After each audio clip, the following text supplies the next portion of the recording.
प्रियात्मन सप्रेम जय जीव।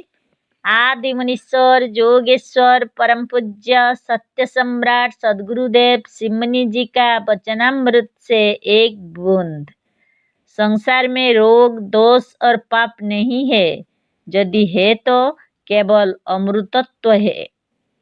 हम इसे सिद्ध कर चुके हैं कि सारे संसार में एक ही तत्व है, एक ही तत्व है जो ओतप्रोत रूप से इस विश्व ब्रह्मांड में सर्वव्यापक हो रहा है। इस एक तत्व का नाम आत्मा या ईश्वर है।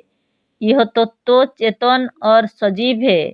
इसका वास्तविक रूप निराकार, निर्विकार, निरामय और अव्यय है। आमय कहते हैं रोग को। रोग से रहित होने के कारण इसे निरामय कहते हैं। विकार भी रोगादि से ही होता है। जिसमें कभी किसी काल में किसी तरह का विकार नहीं होता, उसी को निर्विकार कहते हैं। ईश्वरीय आत्मा को निर्विकार और निरामय सब मत के सिद्धांतों मानते हैं।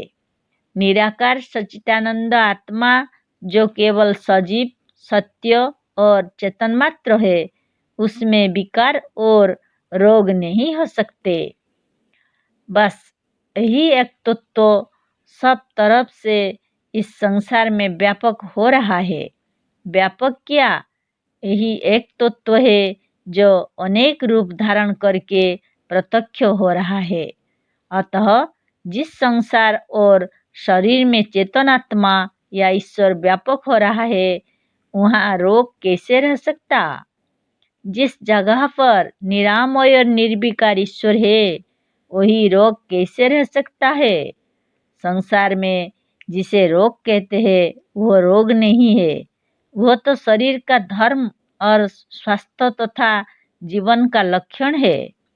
पर मनुष्य इस वास्तविक तत्व को ना समझकर शरीर के इस सामयिक परिवर्तन, रूपांतर, धर्म और गति को देखकर इसे रोग मानकर डर जाते हैं। यह डर रोगों को भयंकर रूप देकर कभी कभी मृत्यु का भी कारण बन जाता है।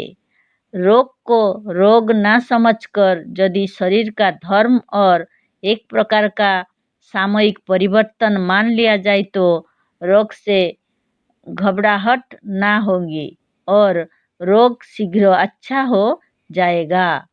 जैसे आप अपने मकान और आंगन को कभी कभी धोते और मैल पानी को नाबादान के रास्ते निकाल देते हैं, ठीक इसी तरह से प्रकृति या नेचर भी स्वाभाविक रूप में समय आने पर जब शरीर को साफ करना आरंभ करती है और धोकर इसके विकारों को निकालने लगती है, तो आप जानने लगते हैं कि रोग हो गया है।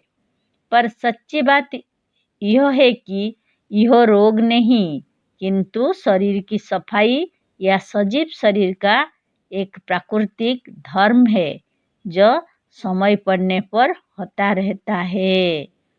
जय जीव।